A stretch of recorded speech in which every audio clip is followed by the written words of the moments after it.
परिचय। जब हम कमरे में चारों ओर नजर घुमाते हैं तो हम अधिकांश वस्तुओं को परावर्तित प्रकाश के अभिसारित यानी समानांतर प्रकाश किरणों को निकट लाना अथवा अपसरित यानी समानांतर प्रकाश किरणों को बिखेर देना इस क्रम में देखते हैं। अभिसरण और अपसरण की यह परिघटना गोलीय दर्पणों द्वारा होती है। वक्राकार पृष्ठ वाले दर्पण गोलीय दर्पण कहलाते हैं।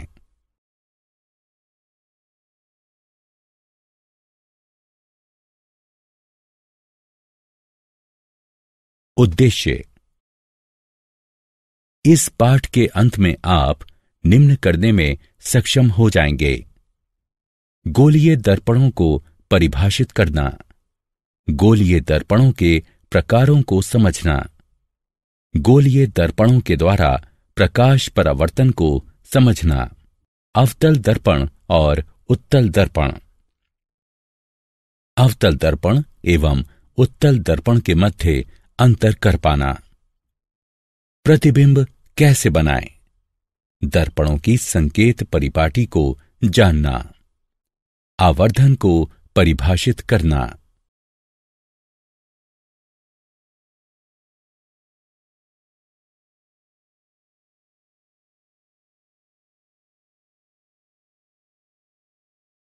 वक्रित पृष्ठों का परिचय।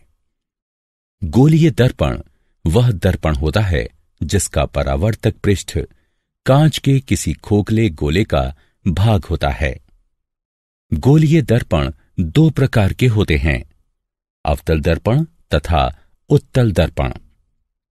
अवतल दर्पण ऐसा गोलीय दर्पण जिसमें पृष्ठ के झुकाव पर परावर्तन होता है, अवतल दर्पण कहलाता है। उत्तल दर्पण एक ऐसा गोलीय दर्पण जिसमें पृष्ठ के उभार पर परावर्तन होता है, उत्तल दर्पण कहलाता है। गोलीय दर्पणों को समझने के लिए आवश्यक बातें। वक्रता केंद्र। यह कांच के उस खोखले गोले का केंद्र होता है जिसका भाग दर्पण होता है। ध्रुव। गोलीय दर्पण का केंद्र ध्रुव कहलाता है। मुख अक्ष। वक्रता बिंदु तथा ध्रुव से होकर गुजरने वाली सीधी रेखा को मुख्य अक्ष कहते हैं। दर्पण का द्वारक। दर्पण का वो भाग जहां परावर्तन होता है, दर्पण का द्वारक कहलाता है। मुख्य फोकस। मुख्य अक्ष का वो बिंदु जिस पर परावर्तित होने के बाद सभी प्रकाश किरणें समानांतर तथा अभिसरित हो जाती हैं, मुख्य फोकस कहलाता है। फोकस दूरी। यह ध्रुव और मुख्य फोकस के मध्य की दूरी होती है। अवतल दर्पणों के द्वारा प्रतिबिंब प्राप्त करने के नियम। वक्रता, त्रिज्या और फोकल दूरी के मध्य का संबंध F बराबर R/2 होता है। नियम 1। वह प्रकाश किरण जो मुख्य अक्ष के समानांतर है, इसके फोकस से होकर गुजरती है और दर्पण से परावर्तित होकर। नियम 2। वक्रता केंद्र से होकर गुजरने वाली प्रकाश किरण वैसे ही पथ पर वापस परावर्तित होती है। नियम 3। फोकस से होकर गुजरने वाली प्रकाश किरण परावर्तन के बाद अक्ष के समानांतर हो जाती है। नियम 4। ध्रुव पर आपतित हुई प्रकाश किरण मुख्य अक्ष के साथ वैसा ही कोण बनाते हुए वापस परावर्तित हो जाती है। अवतल दर्पण द्वारा विभिन्न प्रकार के प्रतिबिंबों का निर्माण। जब बिंब ध्रुव P तथा फोकस यानी F के मध्य रखा गया हो, तब प्रतिबिंब बनता है दर्पण के पीछे, आभासी और सीधा, बिंब की अपेक्षा बड़ा यानी आवर्धित। जब बिंब फोकस यानी F पर रखा गया हो, तब प्रतिबिंब बनता है अनंतता पर। वास्तविक और उल्टा, अत्यधिक विवर्धित। अवतल दर्पण द्वारा विभिन्न प्रकार के प्रतिबिंबों का निर्माण। जब बिंब फोकस और वक्रता केंद्र के मध्य रखा गया हो तब प्रतिबिंब बनता है वक्रता केंद्र से परे। वास्तविक और उल्टा, बिंब की अपेक्षा बड़ा। जब बिंब वक्रता केंद्र यानी सी पर रखा गया हो तब प्रतिबिंब बनता है वक्रता केंद्र यानी सी पर। वास्तविक और उल्टा, उसी आकार का। जब बिंब अनंतता पर हो तब प्रतिबिंब बनता है फोकस पर। वास्तविक और उल्टा, बिंब की अपेक्षा छोटा। अवतल दर्पण के उपयोग। अवतल दर्पण का उपयोग किया जाता है टॉर्चों, वाहनों, हेडलाइटों और सर्च लाइटों में परावर्तक के तौर पर। चेहरे का बड़ा प्रतिबिंब देखने के लिए शेविंग दर्पण में। दंत चिकित्सकों द्वारा रोगी के दांतों का बड़ा प्रतिबिंब देखने के लिए। उत्तल दर्पणों द्वारा बनाए गए प्रतिबिंब प्राप्त करने के नियम। नियम 1। किसी उत्तल दर्पण के मुख्य अक्ष की समांतर किरण दर्पण की ओर से आती हुई प्रतीत होती है। नियम 2। उत्तल दर्पण के वक्रता केंद्र की ओर जा रही किरण उसी पथ के द्वारा परावर्तित होती है। नियम 3। उत्तल दर्पण के फोकस की ओर जा रही किरण परावर्तन के बाद मुख्य अक्ष के समांतर हो जाती है। नियम 4। ध्रुव पर आपतित किरण मुख्य अक्ष के साथ उसी माप का कोण बनाते हुए वापस परावर्तित होती है। किसी प्रतिबिंब में निम्नलिखित विशेषताएं सदैव पाई जाती हैं। प्रतिबिंब दर्पण के पीछे बनता है। यह आभासी और सीधा होता है। यह बिंब की अपेक्षा छोटा होता है। अवतल दर्पण द्वारा विभिन्न प्रकार के प्रतिबिंबों का निर्माण। जब बिंब अनंतता पर हो तब प्रतिबिंब दर्पण के पीछे बनता है, आभासी और सीधा होता है, बिंब की अपेक्षा छोटा होता है। जब बिंब ध्रुव और अनंतता के मध्य किसी स्थान पर रखा गया हो तब प्रतिबिंब दर्पण के पीछे बनता है, आभासी और सीधा होता है, बिंब की अपेक्षा छोटा होता है। उत्तल दर्पण के उपयोग। उत्तल दर्पणों का प्रयोग वाहनों में पश्च दृश्य दर्पण के तौर पर पश्चभाग के यातायात को देखने के लिए किया जाता है। यह सदैव सीधा प्रतिबिंब निर्मित करता है। प्रतिबिंब का आकार छोटा होता है और इसीलिए हम पीछे चल रहे यातायात के विस्तृत क्षेत्र का दृश्य देख पाते हैं। दर्पण सूत्र और गणनाएं। प्रतिबिंब दूरी यानी v, बिंब दूरी यानी u और फोकल दूरी यानी f के मध्य का संबंध दर्पण सूत्र कहलाता है।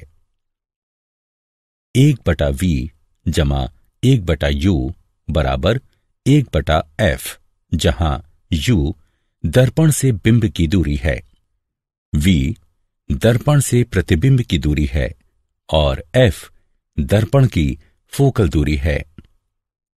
गोलीय दर्पणों के लिए संकेत परिपाटी। सभी दूरियां ध्रुव से मापी जाती हैं। आपतित प्रकाश की ही दिशा में मापी गई दूरियां धनात्मक मानी जाती हैं।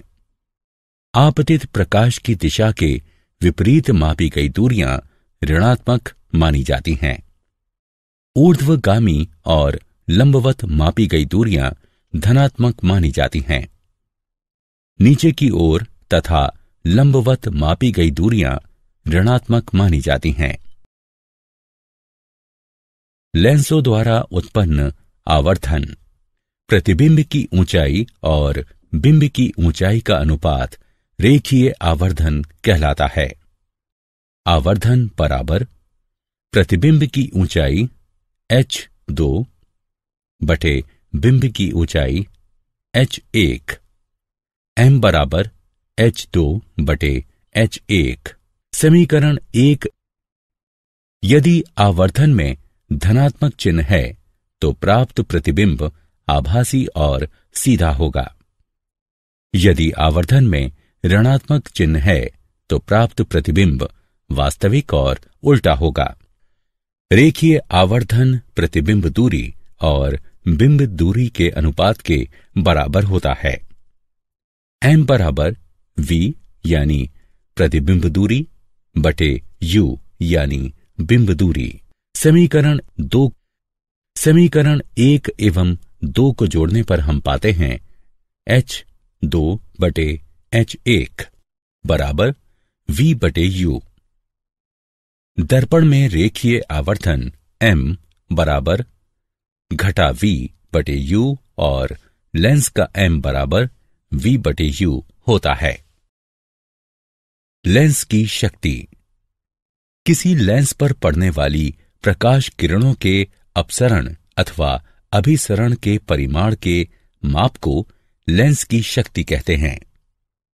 उत्तल लेंस स्वयं पर पड़ने वाले प्रकाश पुंज को अभिसरित करता तथा उन्हें प्रकाशिक केंद्र पर फोकस करता है। इसमें अधिक शक्ति होती है।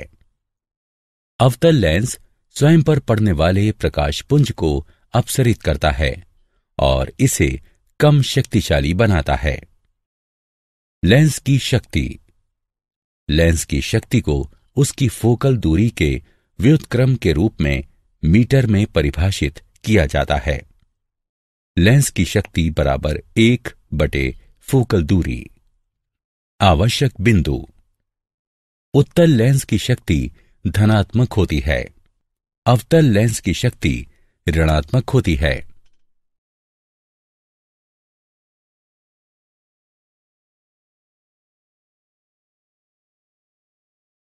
लेंसों के संयोजन की शक्ति।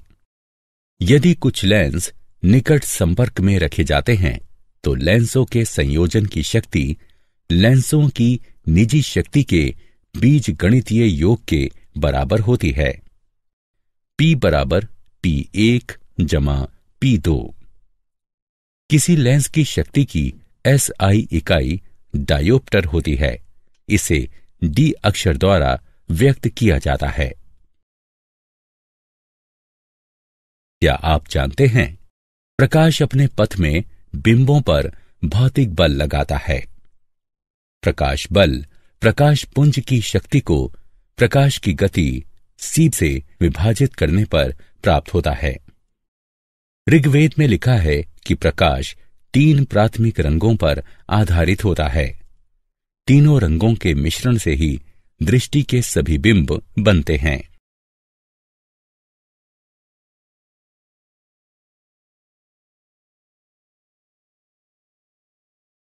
सारांश। आइए हमने जो कुछ सीखा है उसे संक्षेप में दोहराएं। अवतल दर्पण में परावर्तन पृष्ठ के झुकाव में होता है।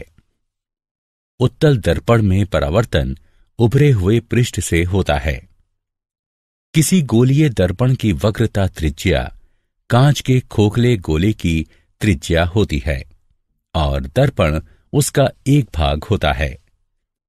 उत्तल दर्पण का फोकस दर्पण के पीछे स्थित होता है। प्रतिबिंब उस बिंदु पर बनता है जिस पर कम से कम 2 परावर्तित किरणें एक दूसरे को परस्पर काटती हैं।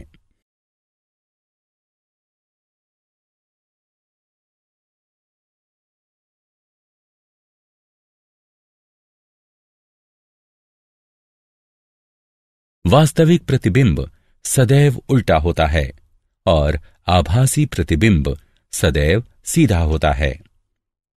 सौर ऊर्जा के क्षेत्र में सौर भट्टियों को गर्म करने के उद्देश्य से सूर्य की किरणों को फोकस करने के लिए बड़े बड़े अवतल दर्पणों का प्रयोग किया जाता है। बिंब दूरी यानी U दर्पणों में सदैव नकारात्मक होती है। वह माध्यम जिसमें प्रकाश की गति अधिक होती है, प्रकाश की ये दुर्लभ माध्यम कहलाता है।